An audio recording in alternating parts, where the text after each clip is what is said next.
Sveiki atvykę į laidą. Sveikinu pervažiavus Vilnių. Šiandien laidoje matysite interviu su mūsų narsuoliais, ūkininkais. Matysite jiems ir dar netgi skirtą sveikinimą. Na, o įžangoje norėčiau paminėti, kad būkime drąsūs, būkime energingi ir kad išgirstų mus premjeras. Žiūrime reportažą. Labadiena atvykę į Vilnių. Štai matome susirinkimą, kur susirinko visi Lietuvos ūkininkai. Šiandieną keletą jų pakalbinsim, pažiūrėsim, ką jie daro, ką jie veikia. Dėl ko išsiaiškinsim, jie visų pirma atvažiavo čia.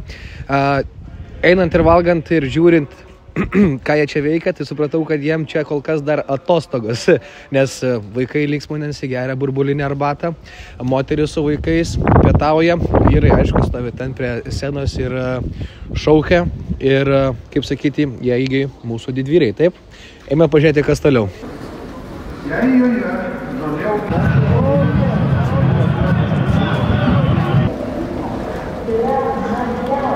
Kas yra tikrai gerbiamas aušrys tikrai neduos vėluoti. Tai...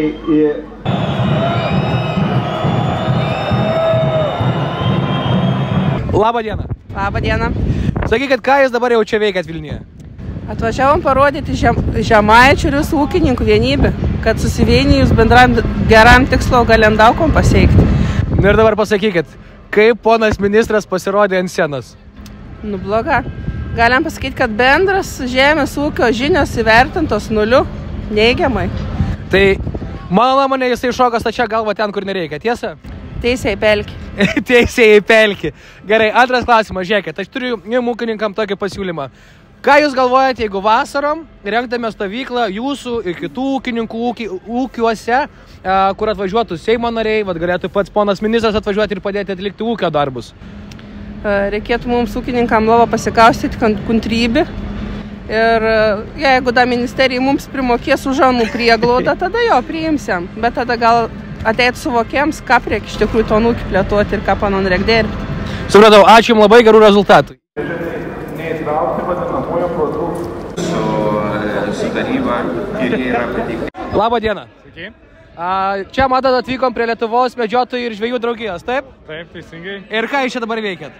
Mes ideologiškai palaikom visų pirma regionų veiklas, tai yra žemės ūkio, miškininkystės, na ir medžiotojai taip pat yra priskiriama kaip ir regionų veiklai, tai palaikome ūkininkus, be abejonės mes remiančiąją veiklą, nesame pagrindiniai šio mitingo organizatoriai, bet maitiname ūkininkus, žvėrienos patiekalai, šiuo atveju žvėrienos sriuba gardžia, kad sušildyti jų kūnus, kad padrasinti jūs stovinčius prie scenos ir prie tribūnų, kad vis dėlto jaustų ir medžiotojų palaikymą. Kodėl medžiotojai vis dėlto svarbu? Dėl to, kad laukinė fauna, laukinė gyvūnija daro tiesioginę, vadinkim, žalą ir poveikį žemės ūkiui.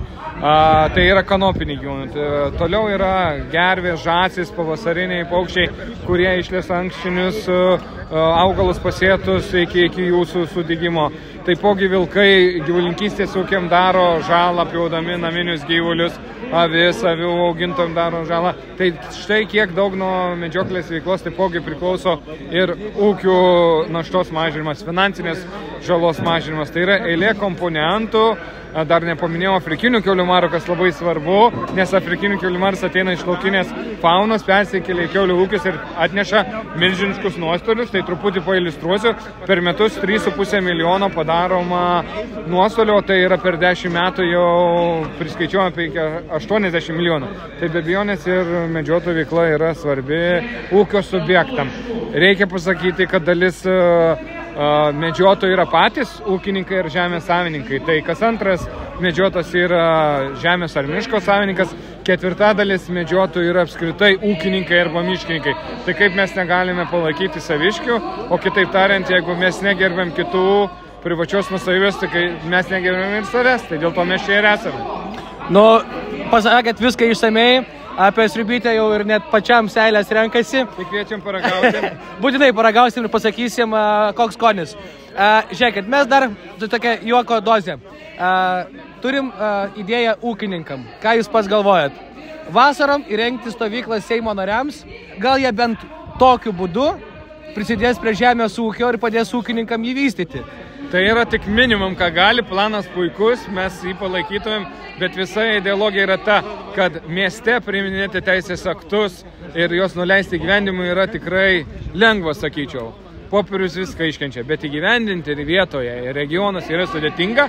Ir jeigu šitame projekte bent dieną, dvi sudalyvautų nuo ryto iki vakaro ūkininkai, ypač kada yra javų nuėmimo derlius, kada yra galbūt rudenės sėja, kai ūkininkai miega per parą tik kelias valandas, tai tikrai ne vienam atsirastų puslė ar mozolis ant delnų. Ar tas pats, ar tie patys akmens rinkimai? Netgi reikia pasakyti apie supratingumą piliečių ir miesto žmonės nelabai supranta regionų gyventojų dėl to, kad patys nepatiria šito sunkaus darbo. Visiems atrodo programinė technika, bet ten dalinai yra lizinginė visa, paraminė, yra įsipareigojimai, yra kilpa, yra našta.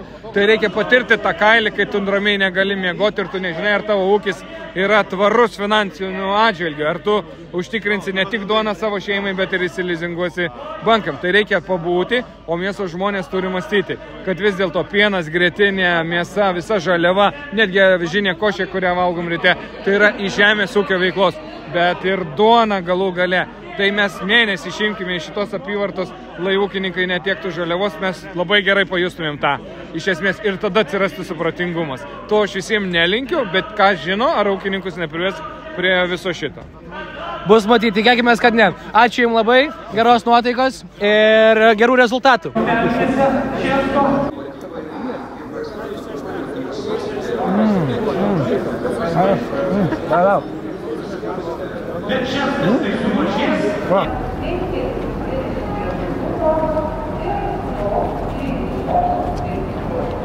Sveiki.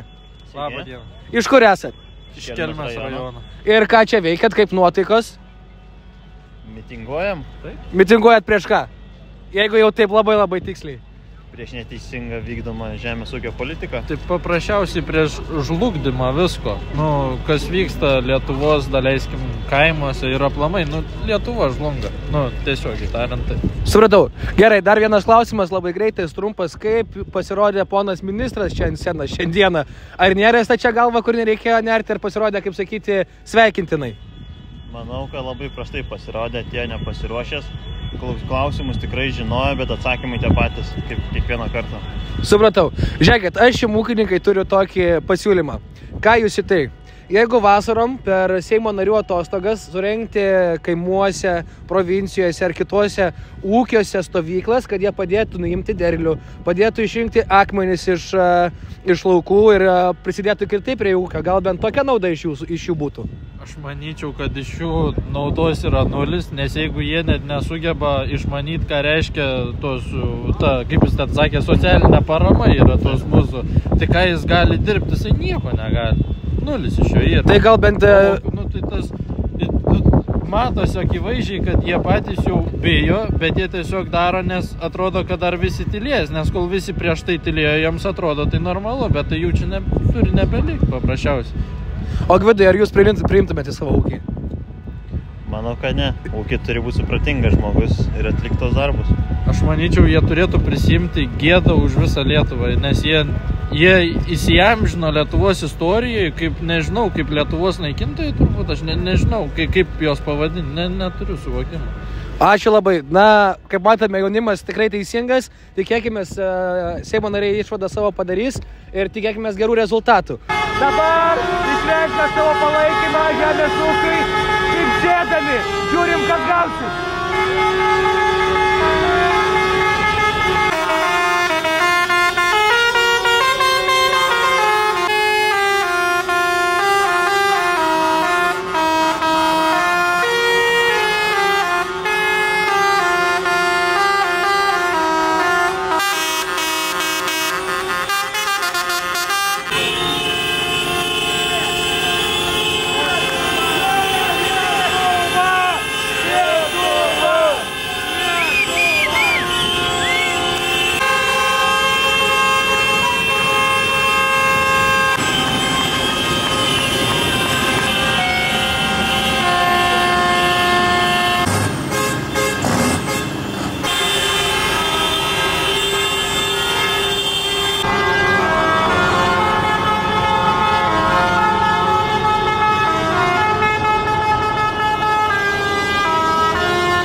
Na ir kaip matome, Vilnius jau įsisiautėjo, prasidėjo pypsinimai, prasidėjo žmonių fotografavimai vieni kitais.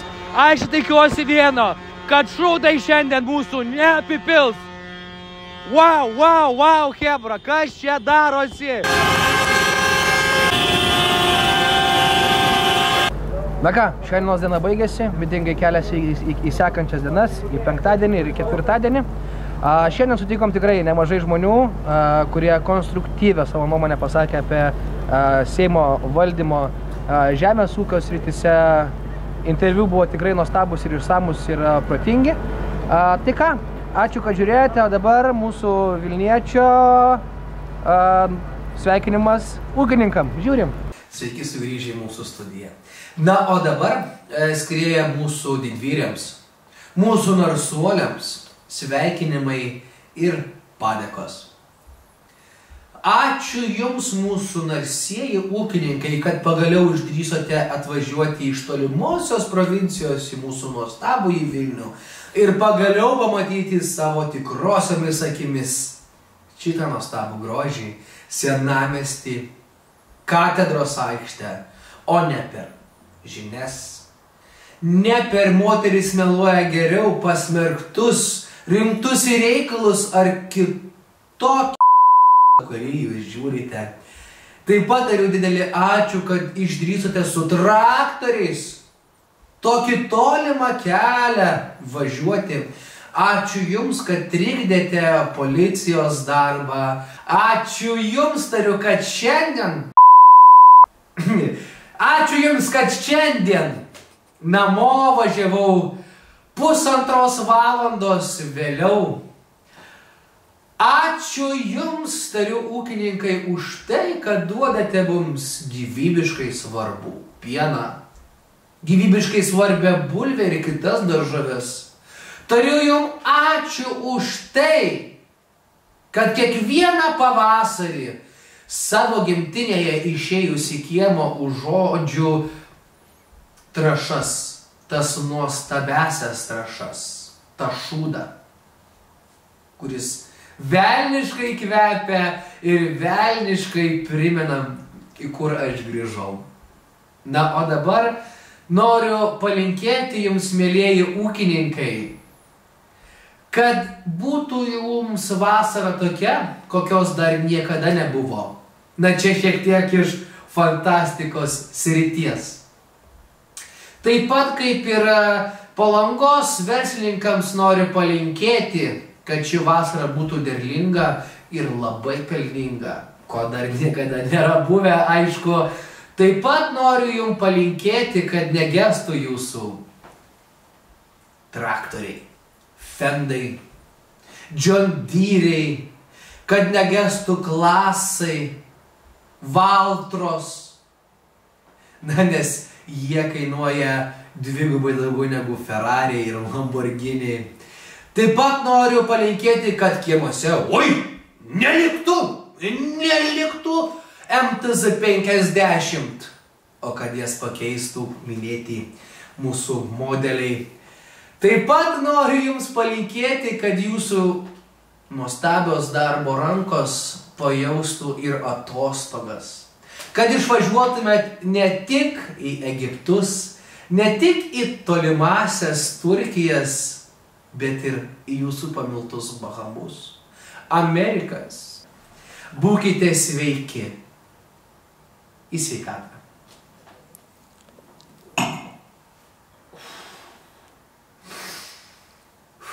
Viso gero.